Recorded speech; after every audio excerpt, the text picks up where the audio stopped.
Before we begin, this essay contains discussions of suicide, violence, and graphic imagery.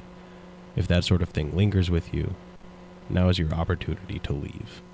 Life can be ugly, and this video does not shy from that. Thank you. In Utah, the mountains always had snow on them. That was the first thing I noticed after moving there from Michigan. Back home, snow consumes everything equally. Roads, trees, roofs, fields. Winter in Michigan is democratic. It drags the entire world into gray silence together. But Utah was different. The snow stayed high above you, like it belonged to something else. Even in summer, the mountain peaks still held onto it, these white streaks bleeding down through the black rock faces while the desert below baked under the sun. It looked ancient, permanent, like the mountains had witnessed civilizations come and go and deemed none of it important enough to melt for completely. I was 19, which is an age where human beings confuse movement with purpose. But at 19, if somebody offers you a couch across the continental United States, your underdeveloped frontal cortex interprets that as destiny. So I moved across the country and started sleeping in the basement of a small apartment in a poor neighborhood outside of Salt Lake City. It was the kind of neighborhood where convenience stores have bars on the windows, where parking lots look correctional, where every building seems permanently exhausted. My friend's girlfriend got me temporary work helping make pastries at a bakery, but that disappeared quickly enough and I started searching for another job. And during that period, my mornings became ritualized. Wake up, use the bathroom, make coffee, smoke a joint outside. I would sit on the little concrete slab we called a porch and stare at the mountains, and I would think about stupid things. How cold does the top of a mountain actually get? Who owns the top of a mountain? How do people even climb something that tall without dying? 19-year-old thoughts. The kind that you have before reality introduces itself properly. One morning, my mother called me while I was outside performing my ritual. She asked how Utah was.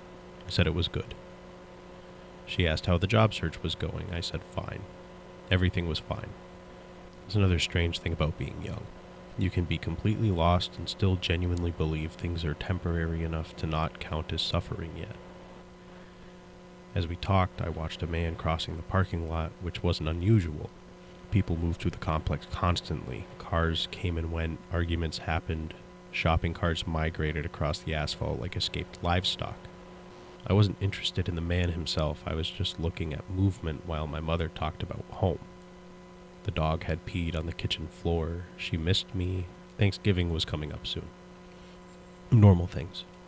The man walked towards the dumpsters, and I noticed something odd. He wasn't carrying any garbage. Then he disappeared briefly behind the dumpsters, and I heard a sharp, concussive crack echo through the parking lot. It wasn't cinematic or dramatic, it was just very sudden. A sound so immediate and out of place that my brain refused to categorize it correctly at first. And at the same moment the sound happened, the man collapsed. Violently. And this is where things become difficult to explain because people imagine emergencies as decisions, but they are not. My body moved before I understood anything. I remember my legs carrying me towards the dumpster before my brain had fully accepted what my eyes were seeing. And there he was. His lower leg folded underneath him unnaturally, his arms were curled inward, and bright pink and gray matter spreading from the side of his head onto the pavement. And lying near him was the answer to what I had just heard. There's a specific kind of panic that happens when reality suddenly becomes medically graphic. Movies prepare you for the sounds, video games prepare you for the vibrations, and the internet prepares you for the look. But none of those things contain weight, or temperature, or smell, especially the smell. Blood has a smell, bone has a smell, and death has a smell. It smells of wet copper, it smells of wet concrete, it smells of urine, it smells like feces. Your body recognizes it before your mind does, and despite every visible sign suggesting otherwise, I grabbed him and started asking if he was okay. We ask impossible questions because the alternative arrives too quickly. I started CPR. I asked his name. I asked if he could hear me. A neighbor came outside and I ordered them to call the police, and eventually they arrived.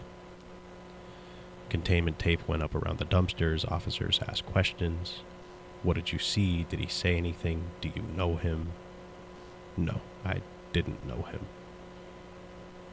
That bothered me almost more than the actual death itself, because for him this was the final moment of his entire existence, and for me, he appeared suddenly between two dumpsters and vanished just as quickly as he showed up. A whole human life reduced instantly into an incident. So they sent me home afterwards, which felt like an insane word suddenly. I remember walking down toward the apartment feeling detached from my own body, like consciousness had physically shifted itself backwards inside my skull and behind my eyes. And I walked downstairs. My roommate and his girlfriend were sitting on the couch playing video games, facing away from me. My friend turned around and every feature on his face widened. He said, "What happened? Are you okay?" I didn't understand the question at first, but then I looked down. There was blood all over my clothes, and tiny fragments of a stranger's thoughts and feelings and emotions spread across my arms and shoes. This happened when I was 19. I'm 24 now. I don't dream about it anymore. I don't panic when I see blood, and I've washed myself clean of that morning 1,000 times over. But sometimes I still think about the mountains. How permanent they looked, how ancient, how indifferent, and every single time I see two dumpsters standing beside each other in a parking lot somewhere, one thought still returns immediately and without consent. What was that guy's name?